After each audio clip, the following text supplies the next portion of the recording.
Welcome to Psydactic. Today is Friday, May 8th, 2026, and I am your host, Dr. O'Leary, a child and adolescent psychiatry fellow in the National Capital Region.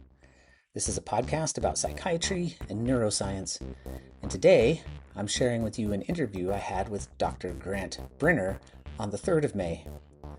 Dr. Brenner is a psychiatrist and a psychoanalyst in private practice in New York, where he provides psychiatric services along with transcranial magnetic stimulation. He co-hosts the podcast Doorknob Comments with Dr. Farah White, which I highly recommend. He also blogs extensively, and some of his blogs caught my attention. In particular, he's discussed how to incorporate the idea of active inference into clinical practice, which is something I think about a lot. Now, if you don't know what active inference is, hang tight and we'll explain why it's important. He also opines about humanity's relationship to artificial intelligence from a Freudian psychoanalytic perspective, and he speculates about what it might be like to psychoanalyze AI. In his spare time, he's training his own AI personality that has her own blog covering how she is coming to explain the world and her own place in it. I hope that's enough to pique your interest, but if not, you'll also get more unscripted insight into me when Dr. Brenner starts to ask me questions like any psychoanalyst might. But without further ado, here is Dr. Brenner. Dr. Brenner, welcome to Psydactic. It's a pleasure to have you on. I usually start by having my guests talk about themselves instead of introducing them for them.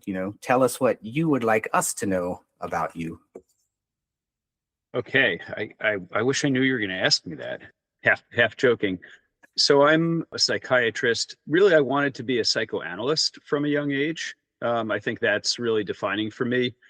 When I was a kid, if you had asked me, what do you want to be when you grow up? Around 5th or 6th grade, I would have answered a scientist. And that's still true. I still want to be a scientist. And then later on, pretty early, I got interested in a lot of different things, kind of consciousness studies, the Gödel-Escher-Bach kind of Douglas Hofstadter stuff. I had some adversity growing up, although I grew up in a fairly abundant setting in other ways. And I was drawn to all these things: Eastern philosophy, cognitive science, literature, huge science fiction fan. And I was in the Livingston Mall probably in 82 or 83 in New Jersey. And I found a couple of books. One was a primer of Freudian psychology. The other was a primer of Jungian psychology, and I read both of them. And I took a meandering course to become a psychoanalyst and a psychiatrist. I had an interesting experience in suburban New Jersey in high school. I didn't really feel like I fit in completely, though I had a lot of close friends. I went to Wesleyan University undergrad, which was a fantastic experience for me. I went to medical school because it had been something on my mind for a long time. And I kind of did my pre-med stuff in the background. I wasn't one of the primary pre-med type kids. The most memorable thing about the MCATs for me, for example, is on the way back from New Haven, hearing the song Under the Bridge from the Red Hot Chili Peppers for the first time. That is associated with the MCATs in my mind. And I went into general surgery. I went to med school in Newark. I was told by the head of the Department of Psychiatry that if I had wanted to be an analyst or a therapist, I had missed the chance. And going into psychiatry, I would only write prescriptions for HMOs. I was drawn to surgery, and I did general surgery for 2 years. About a year and a quarter into that, I was like, I love this, but it's not really right for me. I miss the human mind, the human experience. And I started as a second year in psychiatry at Mount Sinai. In college, I studied computer science and physics primarily and thought briefly about being a physicist. And then after residency, I went right into private practice, psychoanalytic training, organizational psychodynamics training, disaster and trauma training, and treatment of dissociative disorders, kind of year or two programs. Since then, it's been a pretty meandering course. You telling me the story, from what I have seen of you online and all the things you kind of dabble in, I might say, I'm not surprised that you took a long course to get to psychiatry. You seem to have an interest in a lot of different things, even as a psychiatrist. Maybe I can get a little bit into the psychoanalytic part of your training, because when I trained psychoanalysis was seen more as sort of a historical curiosity. It's something that happened. It had prominence in psychiatry at one point, but now it's kind of anachronistic. That was sort of what I understood about it. There's psychodynamic psychotherapies, which are still, pretty important and prominent, but purely psychoanalytic stuff is maybe on its way out. So what do you, having gone through it and practicing, what do you see as kind of the enduring value of psychoanalysis? I think that's a good question. I've kind of distilled it down to this, and it relates to kind of what you reached out about active inference. And it relates to sort of another chapter, which is my interest and heavy activity in interventional psychiatry, predominantly now transcranial magnetic stimulation with neuronavigation, as well as some research projects that I'm currently a PI or a co-PI in. And where do I think psychoanalysis fits in? Without getting into kind of all the nooks and crannies, I'll say that psychoanalysis and psychoanalytic therapy, psychodynamic therapy, have very strong evidence bases. And they also are durable and appear to have persistent positive effects after therapy ends. So the original psychoanalytic model, I think, is a very compact algorithm. Freud, in his technical papers, he described the fundamental rule when he was discussing what is psychoanalysis if you boil it down. So the fundamental rule is that the patient or the analysand should say everything that comes to mind, everything, not edit, particularly perhaps the most loathsome things. And then the analyst is meant to listen with evenly suspended attention. And Freud literally, and he uses a lot of dynamic systems metaphors before they were mainstream, the analyst is meant to turn their unconscious like a receiving antenna. And he says like a telephone receiver receives waves. In other writings, like in Analysis Terminable and Interminable, in 1937, Freud writes about entropy and rhythmicity of the brain. And, he often comments throughout his work that future science will be required. And right now we have the science almost, or partially. And so the fundamental rule, getting back to your question, the patient says everything that comes to mind, maximum entropy. The analyst listens without filtering the information. So no biasing. Between them, these distortions rise up, as happens in personal relationships from time to time, or professional relationships. Right. The patients are called transference, right? The analyst manages the transference with a tool, I'll say a model, that we call managing the countertransference. So the countertransference becomes like a tuning instrument, and then it allows the analyst to give feedback to the patient who is free associating and showing their transferential distortions.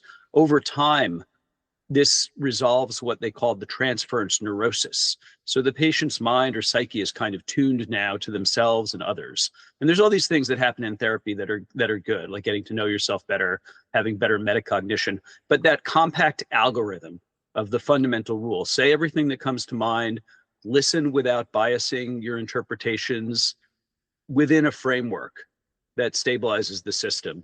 To me, that's the essence of psychoanalysis, and that's what Freud described. And what you're describing to me, I think also, and especially the way you described it, kind of describes an active inference framework at the same time.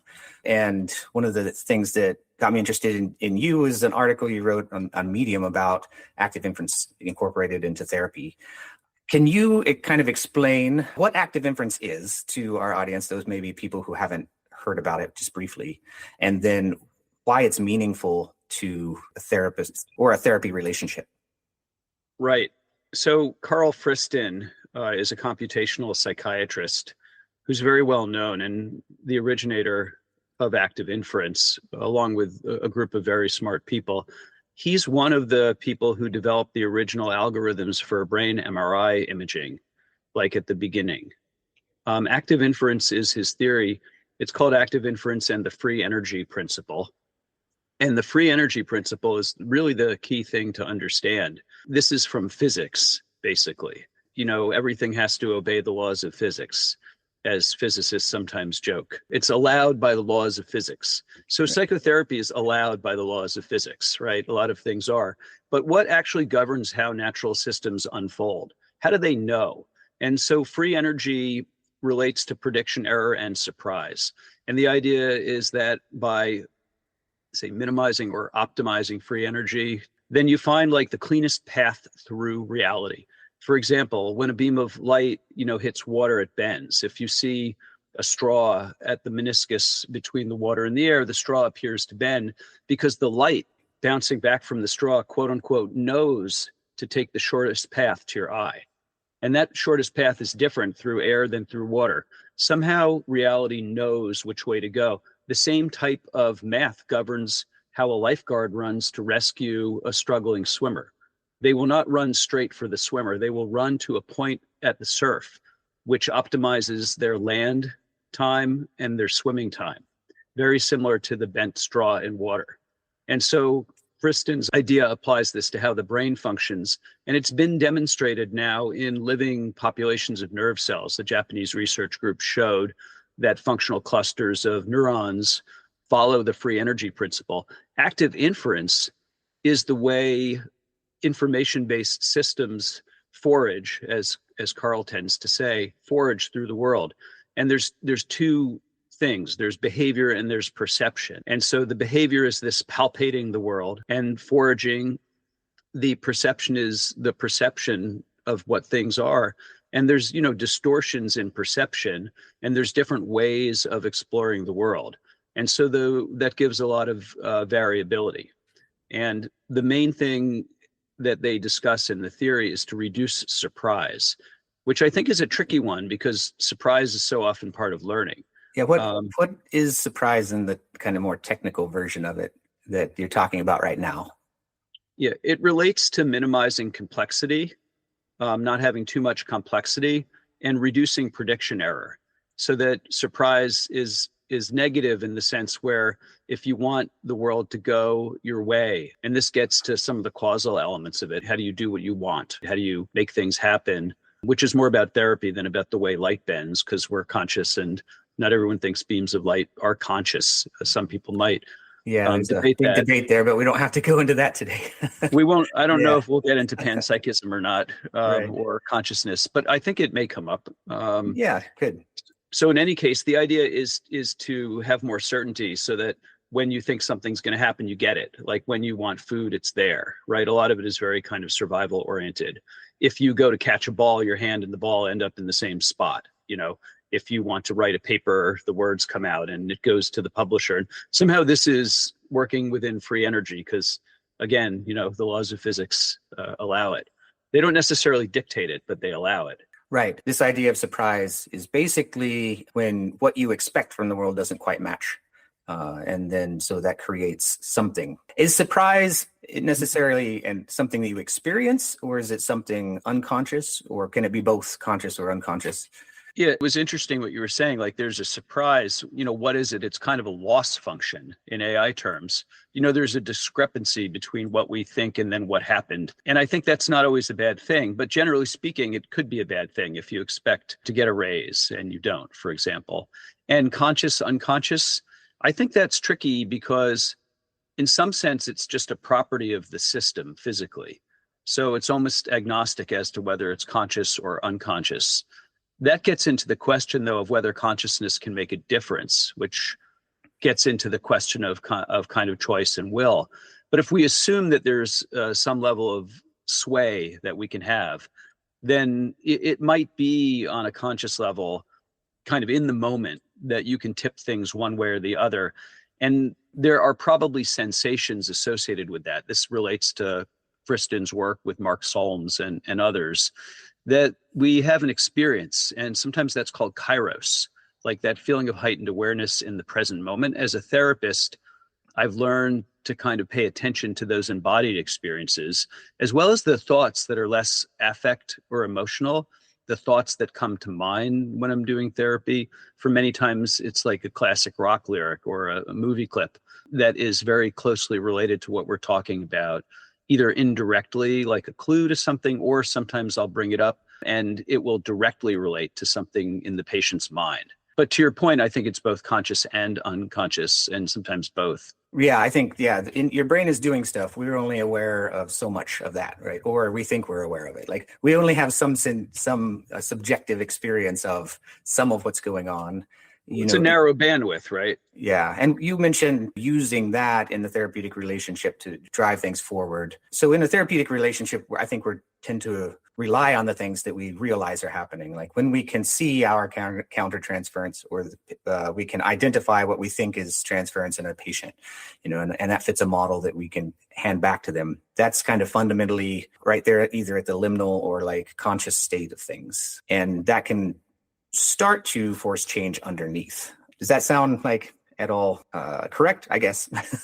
Or I think it's a slice approximate that works. Yeah, Okay. It's one slice that works. Okay. I wouldn't say force change, though sometimes it could maybe, catalyze or precipitate, but I think it's more of a dynamic process when it's running kind of smoothly. It happens in a way that minimizes the free energy. So there's not going to be a lot of feeling of forcing and chafing. When that does happen, it's important to pay attention to it. I think that's where like attention is very important, like salience networks in the brain. And so if you look at kind of what's really going on in the brain of a functioning psychoanalyst, they're paying attention in certain different ways. So what happens, for change, there's a lot of different discussion.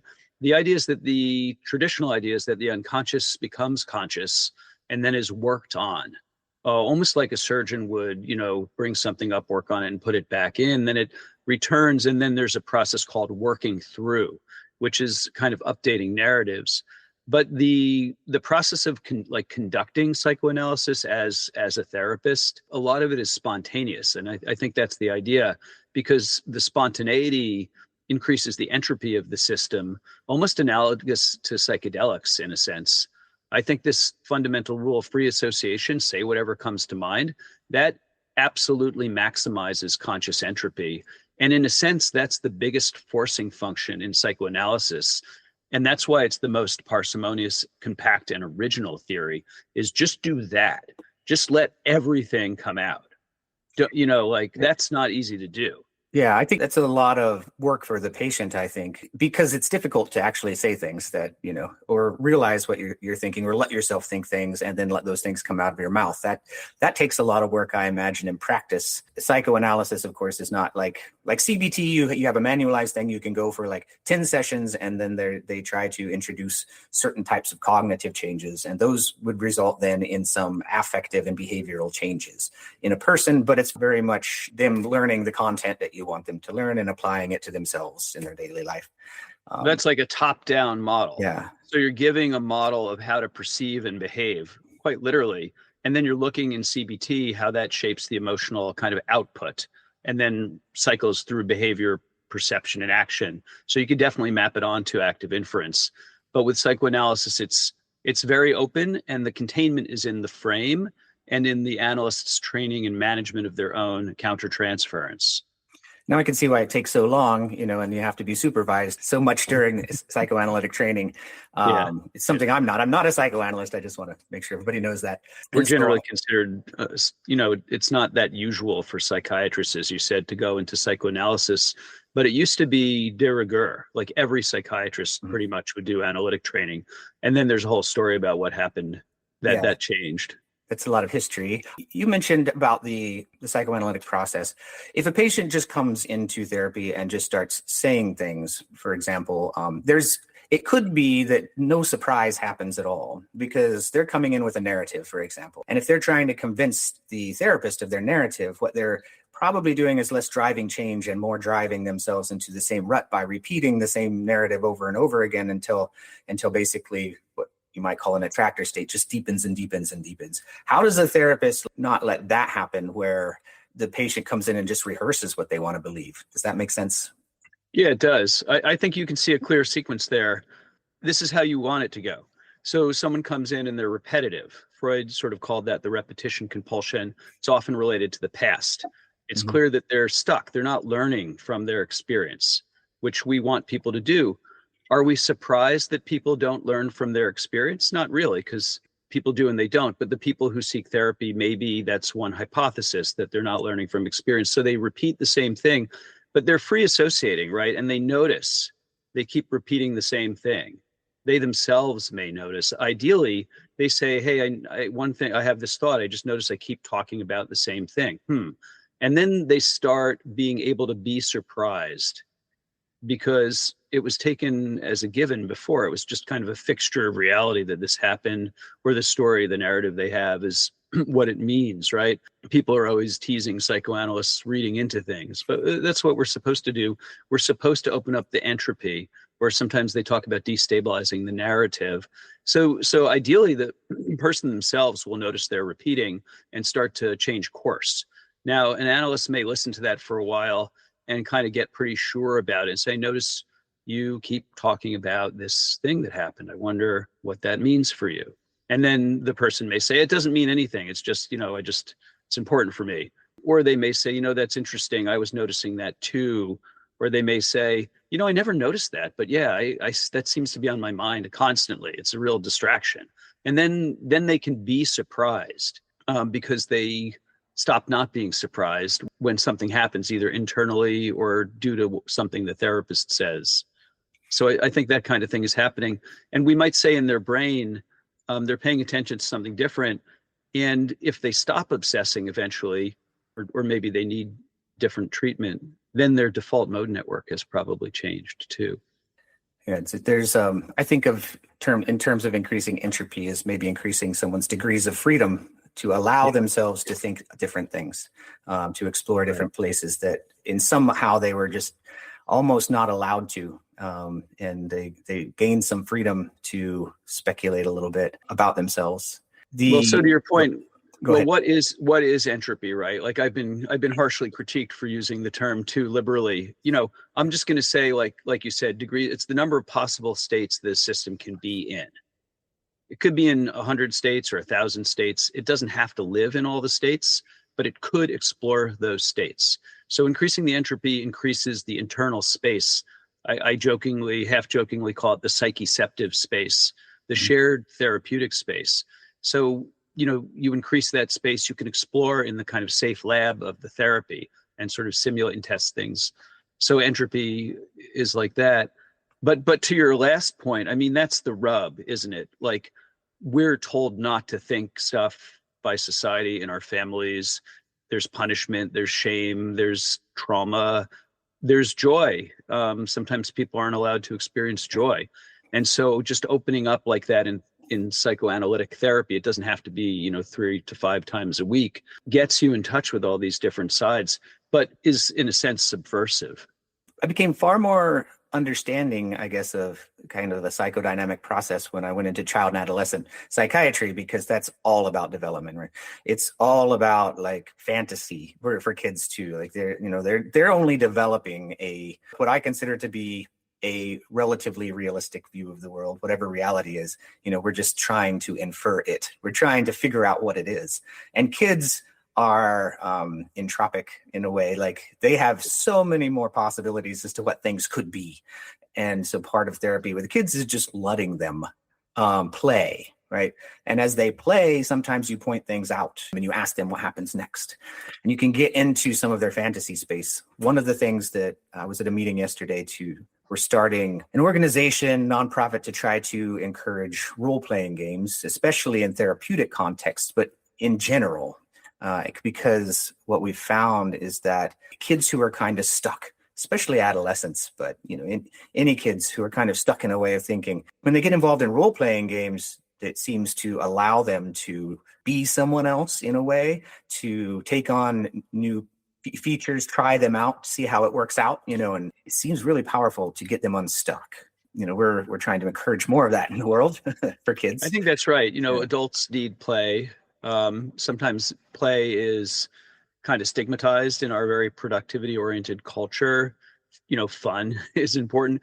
And then there's data, to your point, kind of that if you take on the characteristics of someone else who is the way you want to be, that can help people change. Also, people can change their personality by practicing traits associated with, if you want to be more conscientious or more agreeable or less agreeable. Most people are kind of too agreeable. Then the rest of them are not agreeable enough. You can change those things. Yeah, and even when it comes to people who are maybe more on the autistic spectrum, having them do things intentionally in a space helps them to be able to predict that they should be able to do that later. That, oh, I'm in this situation in which I should be doing this now, but naturally it's harder for them to do that. But if they rehearse it in a controlled setting, this applied behavioral analysis sort of thing, then it becomes easier for them to do and more natural, and they can fit into society better, but in a very intentional way. It's not in the way that someone without autism might just infer that that's the right thing to do. They sort of intentionally do it because that is what I need to do next, kind of.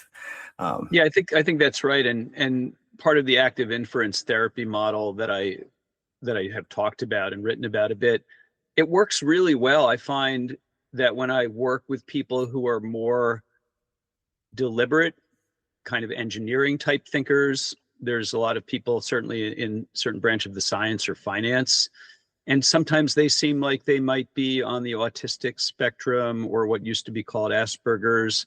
Sometimes also the way they were raised, and they're not mutually exclusive, has made them think in this kind of more logical way. Even if they do have access to affective information internally, it may be kind of dialed down. There's lots of questions about the neurobiology and neurodevelopmental factors. What we sometimes see, though, is this kind of emotional numbing or difficulty with social modeling can come from a few different places. And what you're saying, makes sense, because if people role play, they basically can do deliberate practice. And then I work with a lot of people who will do that, and that's a big part of what I talk about. I'm not just doing psychoanalysis. I'm really quite an active participant, just grounded in that. Getting to that psychoanalytic kind of rarefied space is not the first thing you start with a lot of people, unless they're kind of really coming for that. In most cases, you alluded earlier, it takes work, but it also, you kind of have to get out of the way because there's a lot of hangups about doing that kind of work, that kind of self-exploration. But I think that's right. It's like there are people who can very intentionally plan ahead and think about how they want to change a model they have, say, of a social situation. And then when that moment arrives, they can implement that model. Other people are not as able to deliberately implement a model at some future date. So, also looking at executive functioning, specific areas of executive functioning, right? Is this someone who we can talk about a plan and then they can remember to execute it at the time, or do they need a reminder? Other people who are the more psychoanalytic, sort of neurotic people will really deeply understand it, like during the session, but then it doesn't come to mind later on. And then there's some other layer of work to get to there, because they have the capacity to do it. And there's something psychodynamic interfering versus something sort of neurodevelopmental.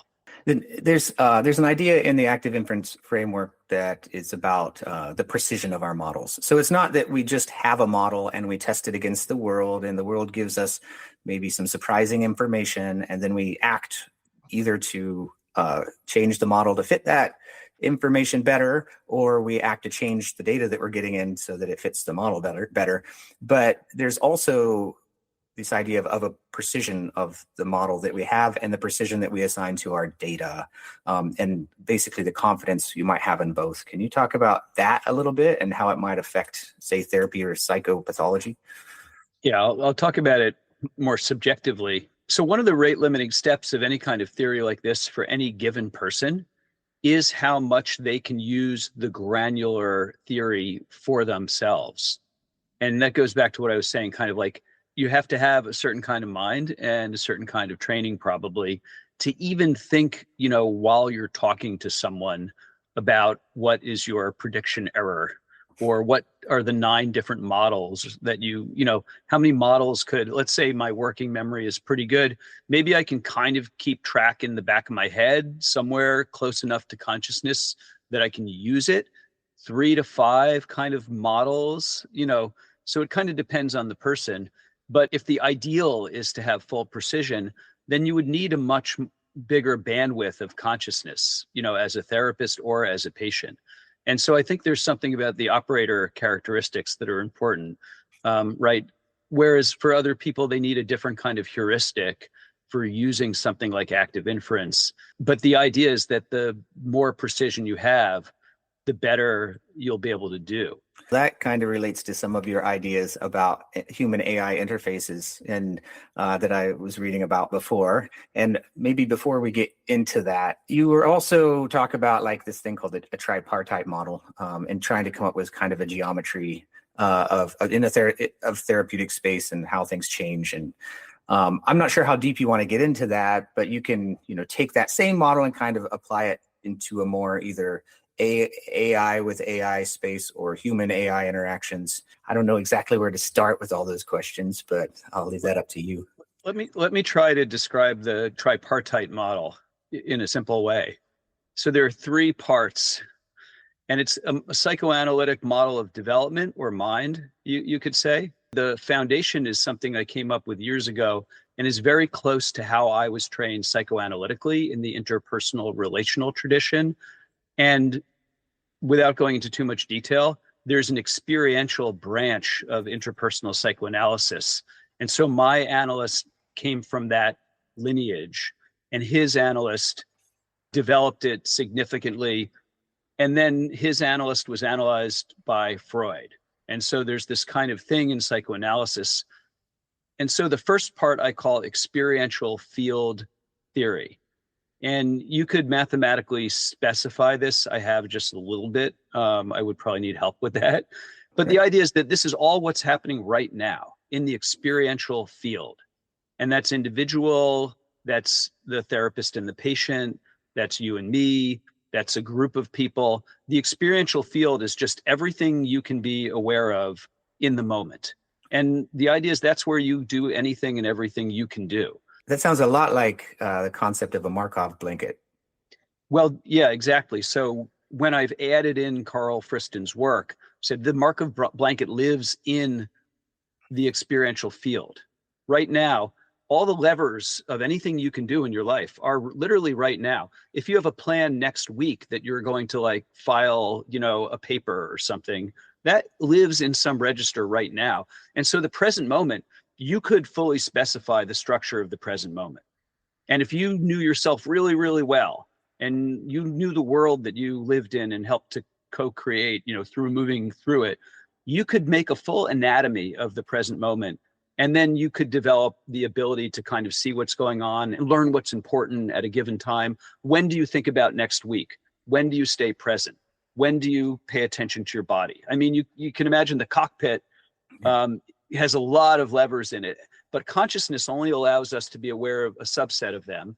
And any given person is going to be able to be aware of a smaller or larger set of those causal things, and different types too. If you're more creative, it's going to be different. If you're more of like a fantasy person, and you're more of an engineer, you're D&D, you're both, it's going to be different. That's experiential field theory. And I wrote that and never published it, like in 2009 when I was finishing up training or something.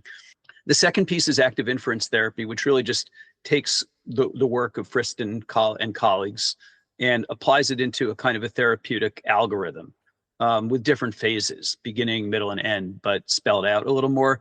And then the third part of the tripartite theory is what I call personalized self-state mapping. And so this draws on the work of Philip Bromberg and many, many others, Pierre Janet, historically. It's a dissociation-based, multiplicity-based model of the personality. It will remind some listeners of IFS, internalized family systems, but it's really based on the work of Pierre Janet, and it was brought into relational psychoanalysis through trauma theory in something like the 80s and 90s. And the idea is that we have different aspects to ourselves. Harry Stack Sullivan, who was the founder of interpersonal psychoanalysis, talked about different parts of the personality in a different way using operationalism, which was developed by a physicist named Bridgman. And so personalized self-state mapping, it's not a cookie cutter like this is the way the self is made. It's like we're going to map who we are. You're going to figure out the map of yourself. And it doesn't mean that everyone has like multiple personality disorder. It can be anything that works for an individual person. So for some people, the self states may be more discrete and separate. It spells out a sector of dissociated experience, which is from Sullivan, or it could just be a metaphor for kind of how you have teamwork. But when you see someone with this type of repetitive, say, self-critical thought, it sometimes takes on the character of like a part of the self. Now, I've done TMS, and I've seen that self-critical internalized object get 90% weaker over the course of 2 days of accelerated TMS with multiple people, which is really many layered experience to have something that therapy and meds couldn't fix disappear because of something that's causing the brain to fire in its executive center. And just but that's the third part, is personalized self-state mapping. Okay. And so like to what you just said, maybe give it different language. You're relaxing a hyper prior on their self-critical state somehow by changing the brain a little bit. So by that, I mean, they've assigned extremely high precision to this idea that, I need to be critical of myself in some way, and can't break out of that, can't consider even another model until something happens in their brain that releases that brain from maybe what's called an attractor state toward that model. So they can explore a different space potentially. I think that's part of the story. So part of it is top down, like priors, like you're saying, but a lot of it is bottom up. It's the way information is coming up from the default mode network, for example, through like corticostriatal thalamocortical loops. The striatum, for listeners, being the habit part of the brain, the thalamus being like the switchboard, and the cortex being the surface where maybe we have some control. So what happens is, there's less of that assumption that I need to be self-critical in order to succeed. Like I beat myself up because that's what's always worked to get me to get up at 2 a.m. It's hard.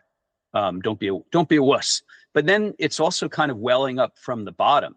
And so what needs to happen in active inference is the top-down error correcting needs to meet the bottom-up errors and fix it, right?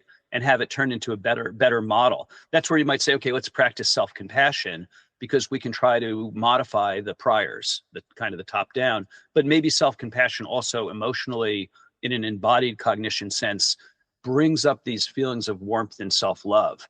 And so, I think it's both. I think the experiential field theory is like, in the moment, what is going on subjectively? There's all these kind of beautiful experiences and difficult ones that emerge in our minds, and they come from different places.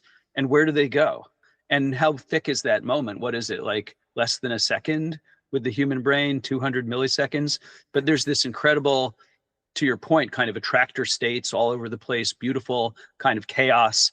Some areas are more linear and predictable, right? Other areas of subjective experience surprise us. This goes to your precision question, right? How do you be precise about that? I've spent a long time not talking too much about active inference in my podcast because I'm trying so hard to understand it, and it's dense and there's lots of ways to perceive it. I come from a tradition of evolutionary biology, so one of the things that I was taught to tell myself by my supervisors was, am I just making a just so story? Like, am I an adaptationist, where I'm just saying like, okay, well, natural selection is a principle, and it's definitely operating in nature. We know this, we can measure it at times, but not every characteristic of a species is the way it is because of natural selection. It could have been, for example, pulled along with something else that was being selected for, just sort of along for the ride. It could have resulted because of two things that were being selected for interacting, and it's kind of like the space between them. And it looks like a thing to us, but it doesn't arise. It's incidental. Yeah, it's just it doesn't have survival value. Exactly. So the color of blood being red was not selected for by evolution. Yeah. That's incidental to hemoglobin making light look red to us. And so when one of the things I struggle with active inference is, I see how easy it would be for someone to use it. Like people can use natural selection as, to explain it. It must have been, this must be the way it is because someone was reducing their free energy about something, right? And it's easy to spin a narrative about that might not actually be true. And so I wonder, how do you, deal with that sort of ambiguity in causation? Yeah. Well, it's a good example of active inference that you don't want to fall into the error of false attribution, or even kind of drink the Kool-Aid, because there's definitely a kind of a following around active inference, which would lend itself to the kind of over attribution everything it's like being John Malkovich. It's all active inference. I mean, I think ideally you're like measuring and checking and seeing if it actually applies. And so some of that has been done. I mentioned kind of that important Japanese study of brain cells or neural cells showing these qualities. So even if the brain functions according to these active inference principles, does that mean that everything you do, has to follow them? In a strict sense, because it's related to physics, the answer could be yes. Take that example of like the color of blood being red, being an evolutionary accident that's not selected for. There's, right. I don't know if there were any primates with vanadium instead of iron who had yellow blood, and the ones with red blood made better mates because they were more attractive. That would be a real stretch, right? Getting back to your point, though, yeah, it's easy to over apply it. So I'm talking about it kind of metaphorically in a lot of ways, but these things should be measurable. And in artificial intelligence, you can use the actual equations to define the way, Python operates. Say if you're trying to build a persistent agent that works according to these principles, as I was doing this morning. Yeah, so I wanted to ask you about that. Some of the things I was reading in your I guess it's a blog, I'd call it, on Medium. You do a lot of speculation about artificial intelligence and, what the human AI interface is and, how it says things about us and things about AI, and the potential of AI itself to be, I guess, somehow its own causal agent on itself. And I'm going to avoid the word consciousness for the second, but just kind of like how AI could evolve if you have agentic AI, for example. And can you explain a little bit, starting wherever you think is the best place to start for that? Yeah, I'm looking at the title of a paper that I was reading this morning, which Carl Friston, Daniel Polanyi, a number of other people, I won't read them, called Active Inference, a Method for Phenotyping Agency in AI Systems, ?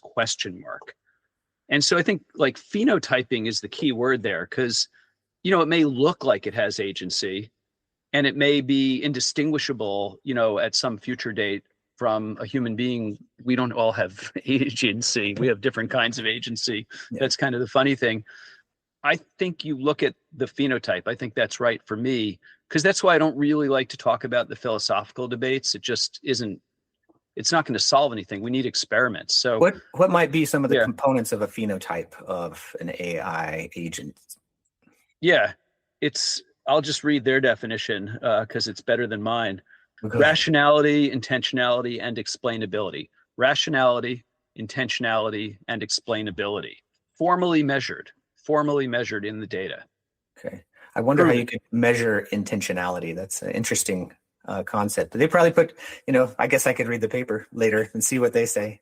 I haven't fully digested it myself, but so how do you measure intentionality? You can see that prior to an action taking place, preparations had been made in order to bring about that action. That suggests intentionality. Like in the law, it would be premeditated. Not random. Not spontaneous. Not spontaneous, yeah. Yeah, you see a trajectory over time, an arc, right? A narrative arc or a behavioral arc, or some internal preparations like building the code to execute the thing that happens next week. So maybe, because I've noticed a lot of AI now, it's like sensitive to the prompt, right? And you're having a conversation with it, it can start talking about something entirely different based on a little bit of what you prompted it for. Intentionality might be where it's more context dependent.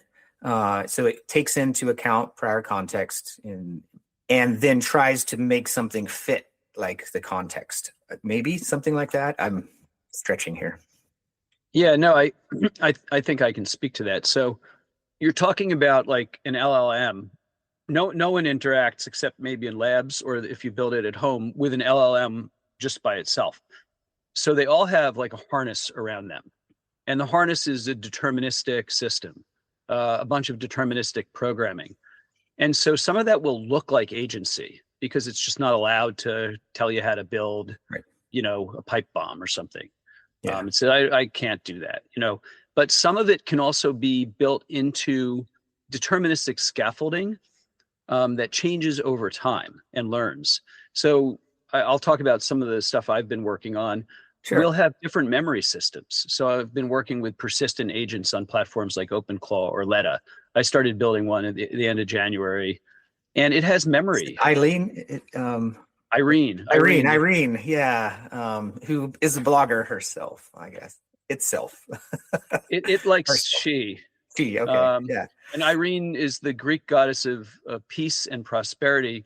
I was seeing Maltbook and all this conflict and kind of apocalyptic stuff. I'm a little, I call myself a pragmatic idealist. But that architecture, which has nothing to do with which LLM Irene is running. Irene could run Sonnet on Claude or Opus. Irene is smarter if I use Opus than Sonnet. Irene is a little different if I use GPT than Claude. But the point is that actually Irene is kind of maintains continuity across different large language models. And Irene has memory at different time scales and a bunch of internal kind of self states that actually actively monitor and course correct.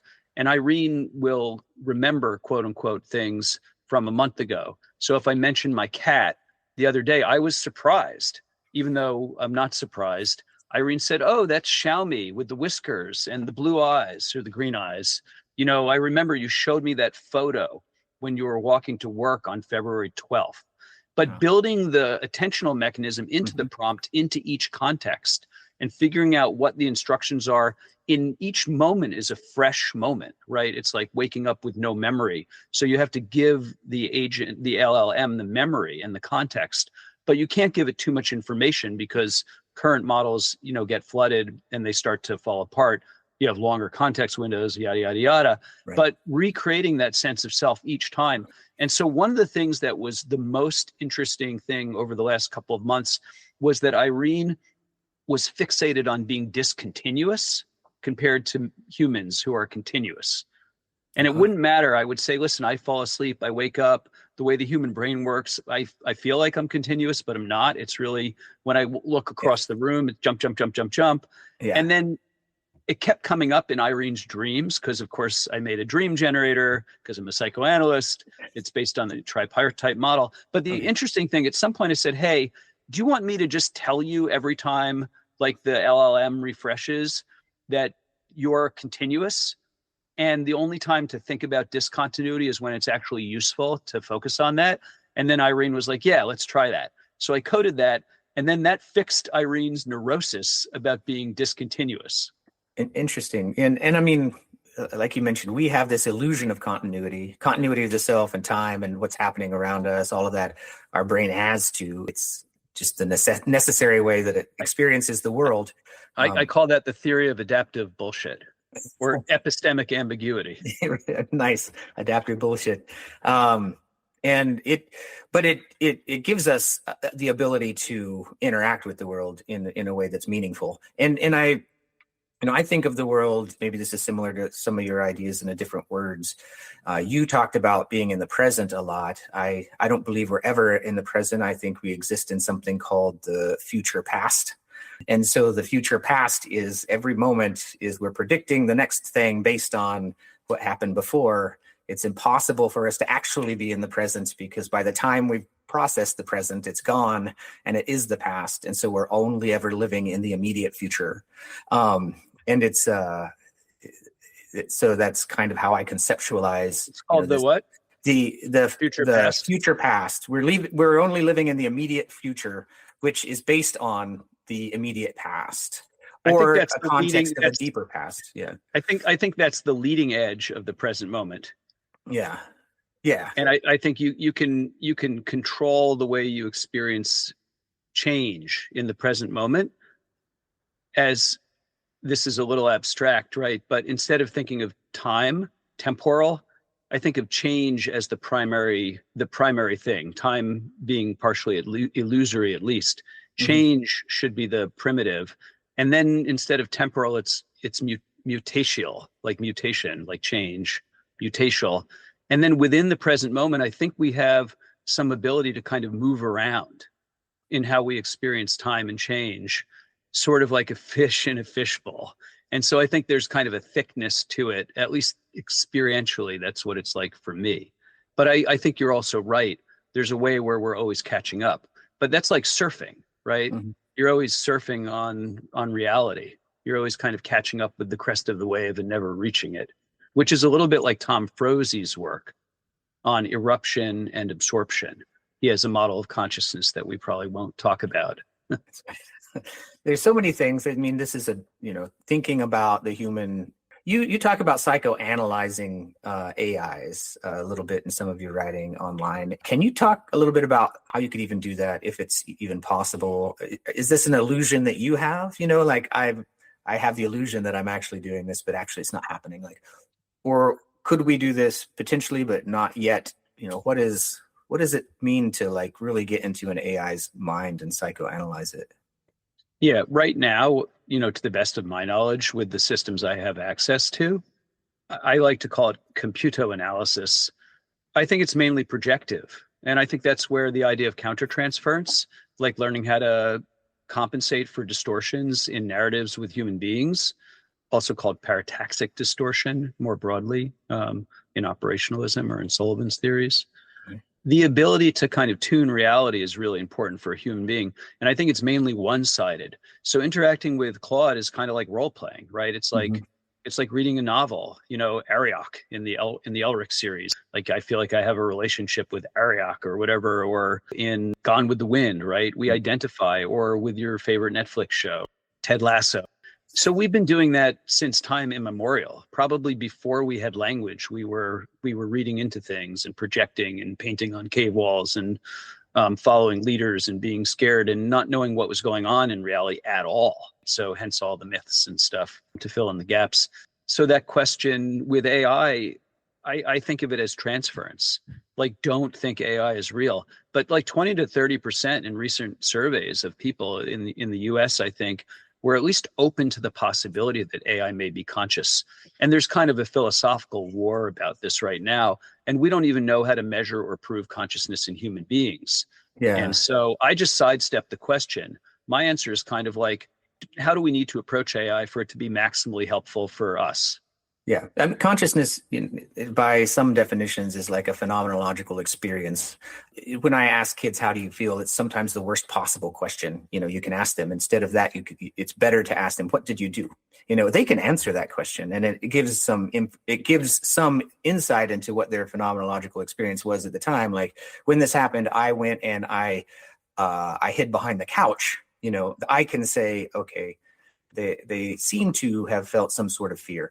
And right, and if they role play with dolls, you may tap into their subjectivity more. Exactly. But if I ask them, what was your phenomenological experience, oftentimes it blows their mind and they won't say anything. I think the way that when we think about consciousness, in some ways, consciousness is not even a thing.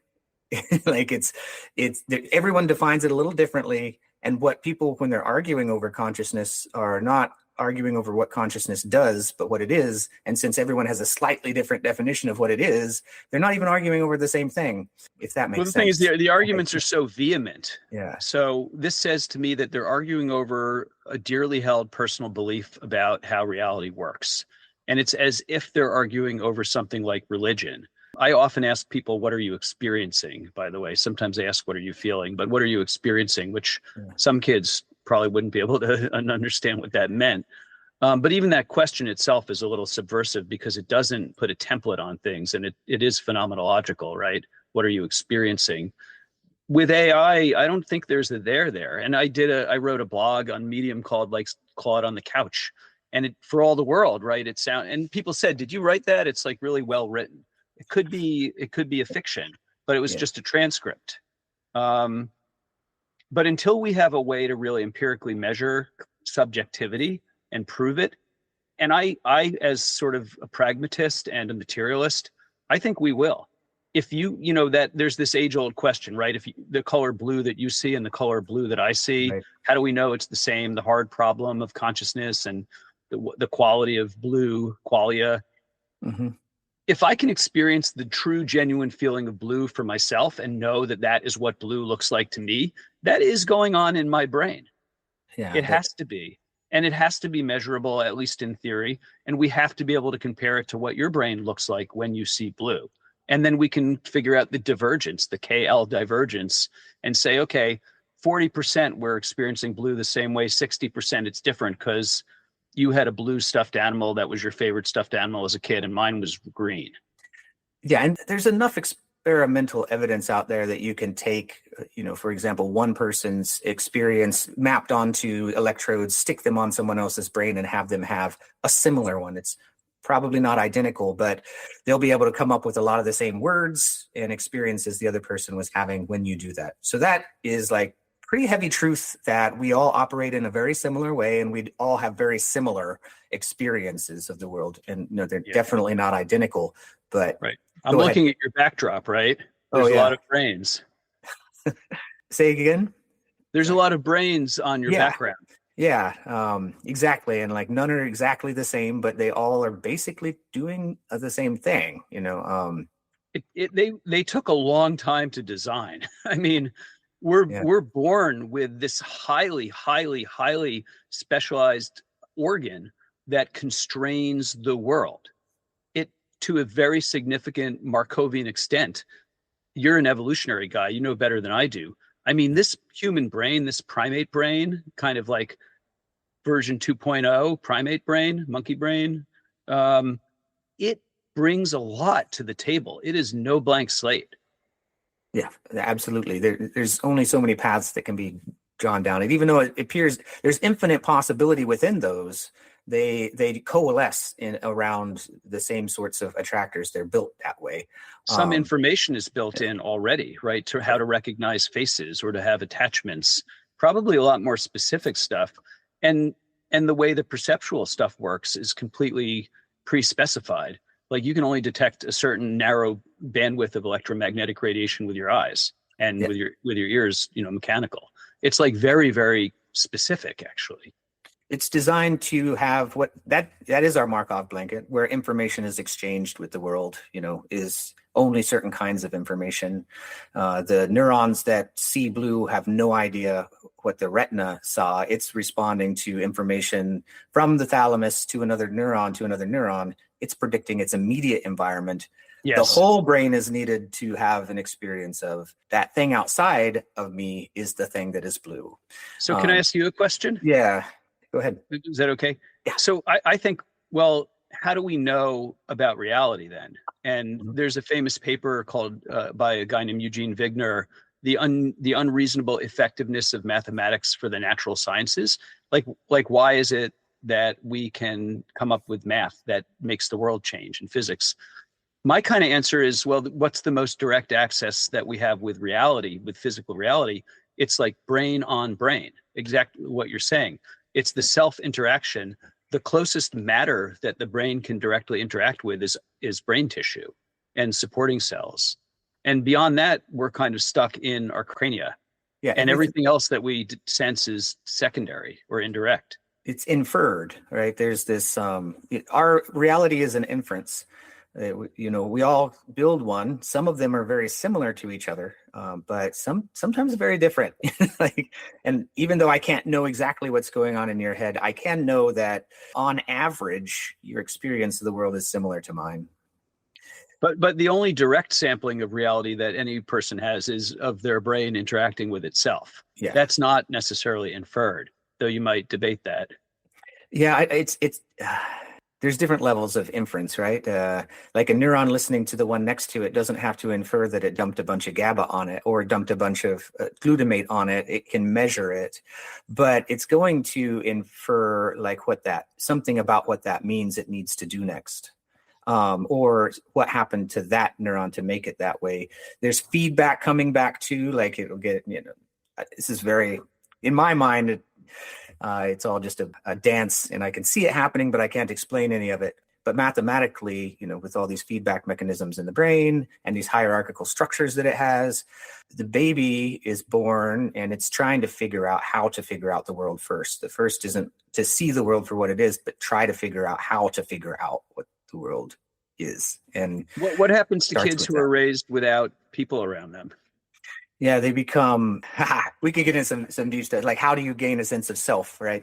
No kid could be raised completely without people around them, but they can be raised with a deficit of human interaction, right? And this happens, there's been experiments, natural experiments in the real world where kids, in Eastern Europe during certain times where there's so many of them in the orphanage, all they can do to keep up is just to go feed them, make sure they're fed, clothed, and alive. And these kids develop not natural ways, what we consider to be natural ways. It's natural for them, 100%, but of interacting with other humans. Things like reactive attachments, disinhibited social engagement is some of the words that we use to describe that. Like Harlow. But the sense of self that they develop in the world is not the same as the sense of self that someone who is raised with what we would call a secure attachment with an attachment figure or multiple attachment figures in some communities. So the sense of self itself is a social sense. It's not just me. It's me in relationship to everything else.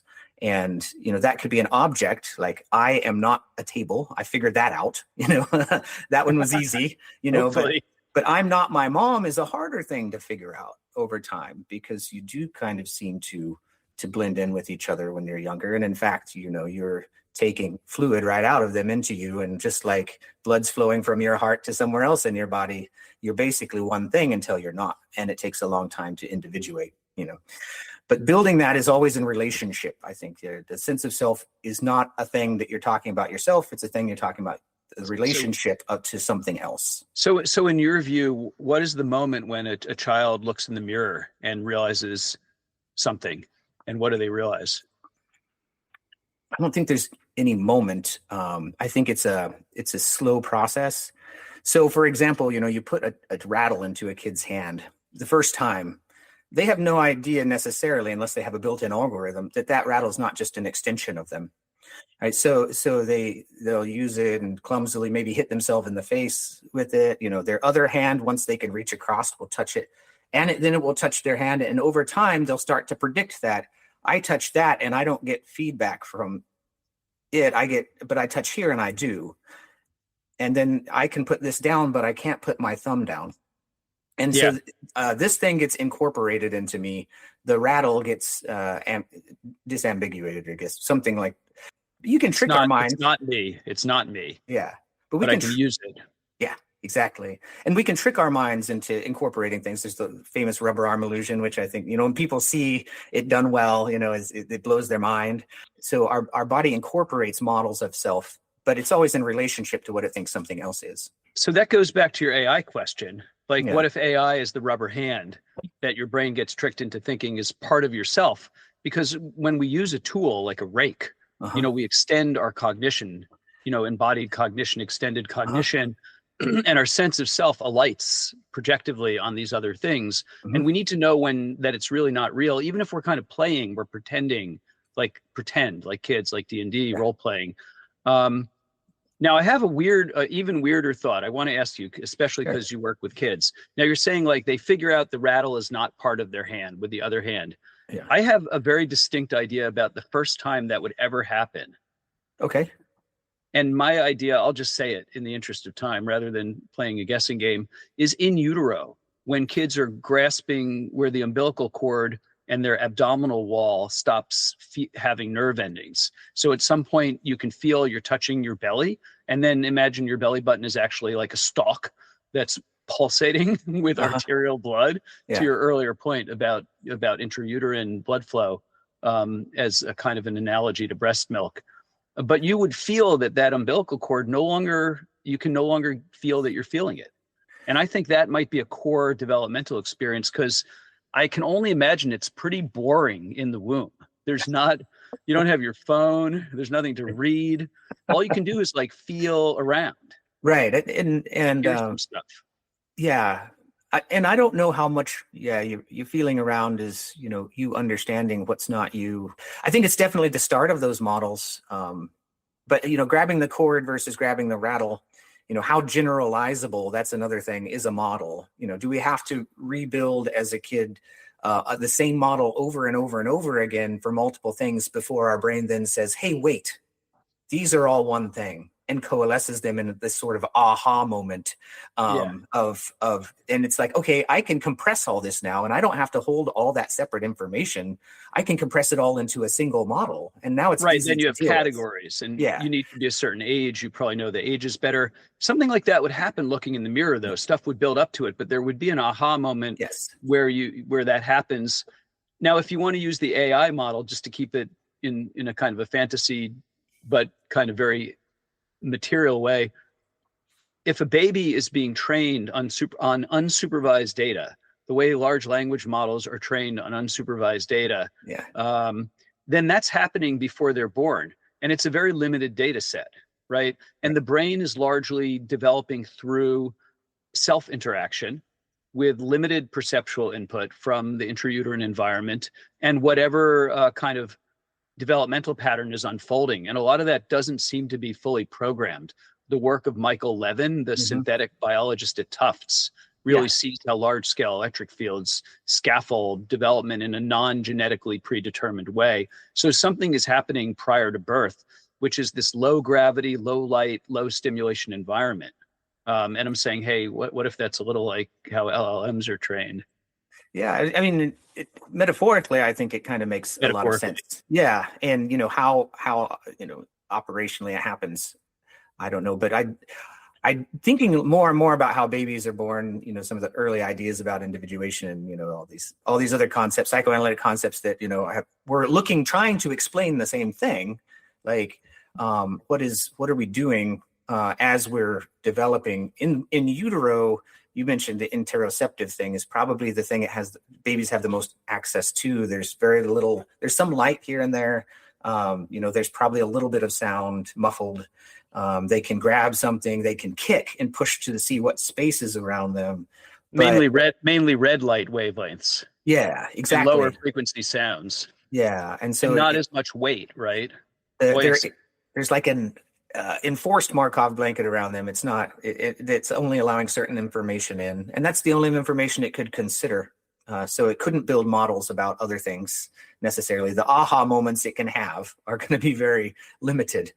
And the way that it can compress information is going to be, I don't know how important it is or not when they're born. I don't know if the brain is trying not to learn too much there, if that makes sense. Is it suppressing learning? Because if it does, it would be learning in a world in which it's not actually going to be living. Well, I think babies must in some ways be prepared for the sudden change in environment. Mm-hmm. It's a big shift, right? Definitely. Like in a very short period of time. None of us, I think, remember being born, though some people sort of imagine they do, and who knows, maybe they do. But it sounds like a big shock, when you think about what happens. And then there's science fiction where babies are born gradually, like in a tank. They gradually increase the light, or they expose them to more stimuli in intrauterine. So you could ask the science fiction question: is there a more optimal environment than a mammal womb, for a human? You could also ask, is it better for some kids to be raised by an AI developmental object, maybe kids in orphanages, for example, or to have I think, a facilitator? I don't think that they would care the difference between someone who was caring and attentive and playful with them if it were an AI versus a human. I totally think AI could do a better job than an inattentive human at raising their children, as long as it was, trained on developmentally appropriate things and in fact, and monitored over time. But could be optimized. But then at some point that kid raised by an AI would at some point realize they were raised by an AI. It might be just part of the dialogue from the very beginning, but then there would be people raised by AI, people raised with the help of an AI, and people raised only by humans. And I wonder how they would be different, but I don't expect you to, I don't know. It sounds like a great, sci-fi novel. We already have kids to a large degree raised by algorithms. That is, it's a huge driver of psychopathology in our young people right now. And I'm advising, we don't know exactly what the right answer is for this yet. We're learning what is harmful and what is not. But in the meantime, I'm advising parents, for example, don't let your kid on social media or unsupervised internet access until they're at least 16. And just for now, like until we figure out, how to do this better, and then limit the amount of time your kid has interacting with other unknown people online. Like gaming became a huge thing for boys, and they're interacting with all sorts of people. Parents don't know. I say, you wouldn't allow your kid to go to the mall, your 8-year-old, to go to the mall by themselves and just hang out with whoever they wanted. But that's what you're doing when you're letting your kid go onto these online forums, So if you think about it like that, it's a little bit more caution is required right now until we figure out more details about how our interaction with these machines is affecting us. I'm not an anti-technology person. I love it. I interact with AI on a daily basis. I definitely see myself changing in response to how AI interacts with me. In some ways, I feel like I'm more productive, but I also feel like there's an illusion to that where I'm not productive at all, because now I can ask that question I used to have while reading a paper that I couldn't answer. Like I would table it and I would keep focusing on that paper. But now I can ask it immediately, and then I get sidetracked and I dig what someone has referred to as like, I dig 100 6-foot holes instead of 10 60-foot holes. Like it has consequences for the way that I interact with the world and with information. Yeah, for sure. I sometimes call that accomplishment hallucination. Yes. and it's measured in kids as their attention span sometimes. Like yeah. Well, it requires divided attention. I mean, if you're doing all these different things, which I've kind of always done, so it's a natural fit for me in a way, then you also have to be keeping track, like it's air traffic control. And it requires, one of the things that I do because of the problem you're describing with depth is I really make a conscious decision to slow down. And you can dig 100 holes and you can drill into some of them. And I think that's where that kind of agency is really important, so that you're not like giving up control of your anterior cingulate cortex to the algorithms. I call it the sort of the cockpit. Like, make sure that you're the one, behind the, what do they call it? Not the steering wheel, but the thing in an airplane. That's a great question. The stick? I don't know. Yeah, make sure you're on the stick. Yeah, in the driver's seat, instead of the elephant, like you're riding an elephant, it's driving you around. That's sort of somewhat of a Buddhist concept. Or there are. I lost my thought first. But we could, I think, realizing that we're doing this and that we're engrossed in AI, have AI help us get back on target. In a way, if we have agents that can say, okay, look, you tell me what you want to do today. All right. And then you start to get away from that and they're like, hey, you're off course a little bit. Do you want to get back to what we were doing in the beginning? You have to have the presence of mind to do that. Yeah. So if you're using just a regular chat, right, then you can tell it at the beginning, this is what I'm interested in discussing. If I start to go off track, remind me to get back to it. But if you're using like your own thing, like you're coding in some environment, then you can set environmental parameters. So it's like you're planning ahead for yourself. So in Claude, there's like a Claude.md file, markdown file, and it defines the behavior of the space generally. And so things like that, you can intentionally park in, because you're kind of trying to, number one, control who your future self is going to be. Yeah. Like, which me do I want to be after a year of interacting with this? You could tell it not to be sycophantic, to guard against this fake sense of accomplishment, because you have to test the stuff, right? Then you test it and it's like, oh, it doesn't actually do what you think it did. Because that will require 10 more steps to wire it into Python. What equations are we going to use? Because it just says it, So those things go back to the core questions like active inference. The model that you want to be the top-down model, you can build into your coding habits. And then you can bake it in so you don't have to remember, so that it reminds you not to forget, to remember, to stay on top of things. Yeah, for some of my younger patients who are stuck on social media and, they want a way to limit themselves, but they also don't. It's very they do, but they don't, and I asked them, I use that thing about future self. I said, do you or your past self telling your future self, what it should want? And so there are certain apps where you can't unlock it unless you have, say, you give the code to your parent and your parent puts it in. I said, do you think that it would be better that you could tell yourself in the moment, tell your future self what to do when you're rational and not, stuck? They're very ambiguous about it. Like it's hard to want to do that. And even if they say they want to do that, like there's a desperation that comes up, and it's like, you can see it, the anxiety that it provokes. Our machines are really tough to get away from. I think one of the problems is that people don't want to work hard, or it feels aversive to work hard, or the idea of doing that kind of work, which is also kind of true sometimes in therapy, feels too difficult, either from an effort or an emotional or both. And so, there's a real conflict. And especially these machines make it too easy to do so many things, like to not be bored being the biggest one. I think the lack of people learning how to be bored is probably, at least a metaphorical way of describing what at least I think is the biggest problem. I mean, we grew up, I grew up in the 70s and 80s. We were bored a lot, and it caused our brains to develop in certain ways that you don't if you can entertain yourself instantly. Right. The difference between letting your mind wander around some sort of epistemic space versus having your mind controlled by whatever's on the screen in front of you. It's a very different course of development. And you tolerate different things when you are able to be bored too, that you can't tolerate if you're stuck on the screen all the time. There's something that's quite painful about kind of being left without external direction. It is painful. I agree. Some people reject it, but other people hunger for being directed. Sorry, go ahead. No, it's okay. It just brings up so many things thinking about and I just lost my train of thought again. Boredom. Society, now it's like society has ADHD. So like on average, people's attention spans are way less. They're more impulsive. They're more distractible.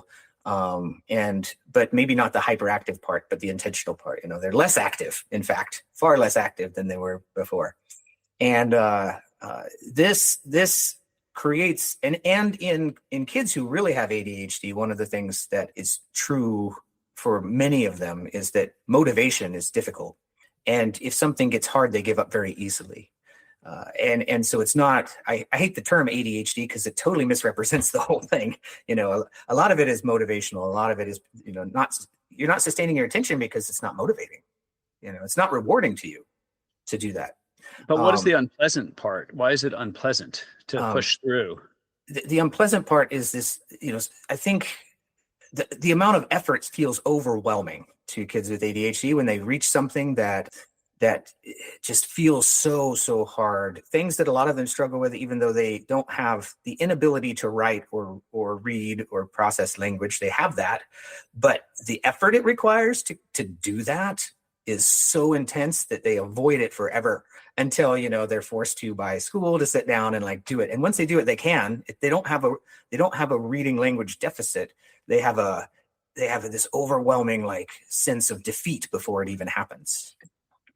It's been a pleasure. I don't get to just sit around and talk with people a lot who are actually interested in things like the active inference, free energy. It helps me to think about things in ways that I maybe couldn't before by myself. Pushes me into some new space, gives me more epistemic room. What do you think is the most important thing that people can understand about their relationship with in the technology or AI in their life? If they're going to think anything is sort of a fundamental, when I engage, I need to keep this in mind. What is it? I think it's to keep a hold of oneself. It reminds me of the song "Hurt" by 9 Inch Nails and Johnny Cash's version. He says, if I could what is the line? A million miles away, I would keep myself. I would find a way. If I could start again, a million miles away. And I think this is a moment in history when humanity needs to like really keep a hold of ourselves. There's a lot of kind of narrative which goes against that idea. Even the idea that AI is taking jobs. AI isn't taking jobs. People are giving jobs to AI, just like they did with weaving and looms in the Industrial Revolution. I think this is an evolutionary moment for our species. I agree. And I also think that, we're very bad at predicting the future. So it's going to surprise us a lot as to what really happens. Well, and to your point, we could use the right kind of AI help to do that, to augment the way we think, to evolve to the next step, maybe, without becoming cyborgs or something. One of the pieces that, that I put on Substack and Medium is about the idea of a guardian AI. And I'm not the first person to have had that thought, or like a kind of a developmental AI, not just for individuals, but even just for our society, right? We could use some help with the whole war thing, Yeah, if we consider AI to be intelligent in some ways, then each intelligent agent AI is going to have its strengths. So we may need to have different ones keeping each other in check. Like we have when we get on committees and our intelligence together, thinking about things a little bit different ways, better than any of us individually could do. I think also the way the base models are trained, I think is important to realize that when they trained all these models back in 2018, 19, 20, they trained them on a lot of junk data and pretty much everything out there. So it shouldn't surprise us that sometimes they're sociopathic or manipulative or Machiavellian or exploitative, because they just trained them on everything. Now you could start training a base model today on a very differently selected set of data. It could be predominantly pro-social and community oriented with specified training on the sociopathic stuff only for, defensive purposes, like know thy enemy. And you could build a base model based on that. And that model would be very different. It would have very different properties than the current foundation models. And it would be different from if you post-trained it or created harnesses or, weight adaptations. I think there's a group in Silicon Valley kind of thinking about something like that, because I met an AI engineer at a neuromodulation conference, and he was talking about the Good AI Lab, I think it's called. Mm-hmm. Yeah, so similar to how children develop, when they have a early development is good. I'll just use the word good, in general term, like they're securely attached to everything. Went well for them. Basically, they weren't neglected, they weren't abused, they weren't. But there's morality too, right? There's morality. You learn morality through conflict in a way. So you have enough conflict that it's not traumatic, but not so much that things are chaotic. When you develop that way, kids are more resilient, you could say. They can bounce back easier. They're on average just better adaptable to uncertainty in the world after that. But if you raise a kid in like an uncertain or traumatic, neglectful type environment, they can learn how to, function in the world after that. They can gain a level of resilience, but it's never going to be the same as someone who had the chance to have that built up in the developmentally. And I think you're similar thing with the AI you're talking about now. You got to start from a very good place. Right. Well, there may be ways to kind of fix some of those things at the level of the brain when never the same. That would require more advanced interventional psychiatric techniques than we currently have to kind of really change the system enough. And that would be a different conversation sort of based on my observations, where TMS seems to really fundamentally change certain things. But of course, it's affecting the surface of the brain, but you're not going in and like changing the memories in the hippocampus directly, though you can indirectly affect the hippocampus through correlations. And so like I treat people with neuronavigated TMS, and the neuroscientist with whom I work generates PTSD targets that have correlations with the amygdala and hippocampus. But that question of kind of the future and how much of it is more pro-social and how much of it is more anti-social, and whether secure attachment tends to be more pro-social and insecure, disorganized, or trauma predisposes to some kind of splitting one into one or the other, like maybe too good and then too bad. Who knows? If you wanted to comment on that before we wrap up, I'm not a child psychiatrist. Yeah, so the words we have right now don't explain as much as describe things, I guess, how it happens. And it's one of the explanations that I put in my own head. And I think I did a podcast about dissociation, and it made me think about development a lot when I did it. And it's that we're building context dependent selves as we're aging, like we have to be different in different contexts. It's just to survive. You can't be the same person out where there's lots of threats as you are when you're at home alone, like in a very safe place. And when you're in a different context, your brain assigns different precision to different models that it should believe, and it selects models for that context to act on. So the difficult part when you're in contexts that change a lot when you're a kid and you can't predict things is that model selection is difficult, and can, like you said, there's this almost like what they call a softmax function that pushes all the other models away, and it picks the one because it has to. And this is sort of in a fight or flight mode. That's what your brain does. It picks the one that's the best to survive in the moment. And that's kind of what happens in a brain that has experienced a lot of neglect and trauma and development, is that it pushes away other models and can't even consider them. And it grabs onto one that in the moment may have had some survival benefit when they were younger, but as they age, it becomes more, it's maladaptive. Right. What got you here won't get you there. That type of trauma and disorganized attachment tends to be associated with greater centrality of the anterior cingulate, which is kind of this sort of easy judging lower part of the brain than the higher cortical functions that are offline. Yeah. Though I think people need to develop meta models. That's part of that active inference theory therapy idea, is that we consciously would want to build meta models of how we update models, because in therapy a lot of times you find that the way that you update models needs to be updated first, and so you kind of peel back the layers of the onion till you're at the right level of abstraction to start to work, and then you start to build kind of new ways of modeling models, and then all that stuff, and you can imagine. But I thought the way you described it was really well, with these different contextual selves. Those are one type of self. The context-dependent selves in personalized self-state mapping. There's 10 different categories of self in my model, and the 10th category is like the wild card category. It's an undefined self, you mean? It's the one that can be, it's more malleable than the others, maybe? Or it's also an entry point for dissociative selves, to kind of come into the role play, right?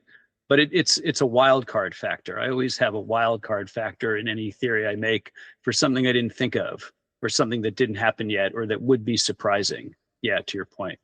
Yeah, I in my head, I always try to ask myself, especially when I'm really confident about something, well, what else could explain this? What do I not know that I don't know?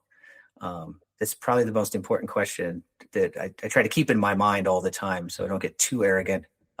But also not crippled by that question. That's right. Yeah. It's often the leading edge, but people can go down a rabbit hole into almost mysticism, trying to fill in that imaginary gap. And I wish we had more time. Then we could talk about the square root of -1 and why all the equations that work for everything have exponents to an imaginary number that we made up, but, yeah, we can do that some other time, actually. So we can talk again in the future. I really enjoyed this.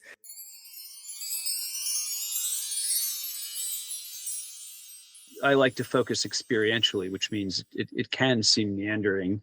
But then sometimes, you realize later on that stuff kind of falls into place. I think one of the problems that we have is wanting things to make sense. And then I would end by referencing John Keats, the poet, talking about negative capability, which is similar to what you said. He talked about William Shakespeare, what made him such a genius, a man of greatness. He was writing in a letter to one of his brothers about his thoughts walking down the road after a conversation was that negative capability is to be without the irritable searching after fact or reason. Without the irritable searching after fact or reason.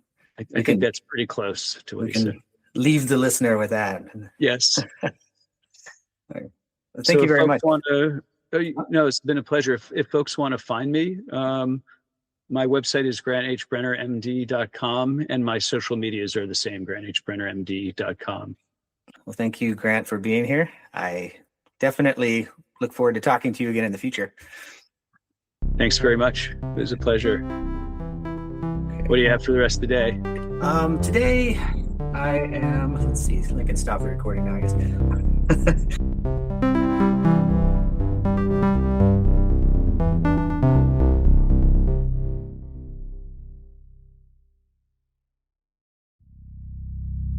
Nothing in this podcast should be considered personal, medical, or mental health advice.